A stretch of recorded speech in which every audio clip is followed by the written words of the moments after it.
Hello അസ്സലാമു അലൈക്കും. Hello അസ്സലാമു അലൈക്കും. നിങ്ങൾ കണ്ടില്ലേ നാട്ടിൽ നടന്നത്? എന്താ നടന്നത്?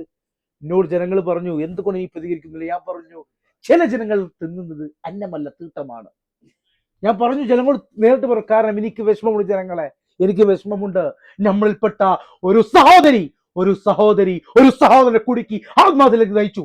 ഇന്ന് ആ സഹോദരൻ മരണപ്പെട്ടു. എന്തുകൊണ്ട് എന്തുകൊണ്ട് നടക്കുന്നു ഈ നാട്ടിൽ? എന്തുകൊണ്ട് എന്തുകൊണ്ട് അതായത് രക്ഷിതാക്കൾ പറഞ്ഞത് മക്കൾ അനുസരിക്കണം, അല്ലേ? അല്ലേ? വേണം. ഇനി മുതൽ ഓരോ രക്ഷിതാവും ഓരോ മകളെയും നല്ലവണ്ണം വളർത്തണം. Please please. ഇത് അല്ലാതെ നിങ്ങൾക്ക് മക്കളെ നഷ്ടപ്പെടും. രക്ഷിതാവ് നഷ്ടപ്പെടും. മെഞ്ഞാന്ന് 14 വയസ്സുകാരിയെ ഒരു 16കാരെ പീഡിപ്പിച്ചെങ്കിൽ നാളെ എന്തായിരിക്കും നമ്മുടെ അവസ്ഥ? ചിന്തിക്കണം, ചിന്തിച്ചേ പറ്റൂ. ഞങ്ങളൊക്കെ വരും തലമുറക്ക ഞങ്ങൾക്കും വിവാഹം കഴിക്കേണ്ടതുണ്ട്. ഞങ്ങളെ മക്കളും ഇങ്ങനെ ആവാൻ പാടില്ല.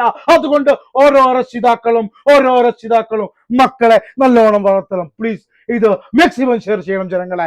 ഇന്ന് ഒരു പെണ്ണ് ബസ്സിൽ നിന്ന് വീഡിയോ എടുത്തപ്പോ ആ സഹോദരനെ കുടുക്കി. ആ സഹോദരൻ ഇന്ന് ആത്മഹത്യ ചെയ്തോ?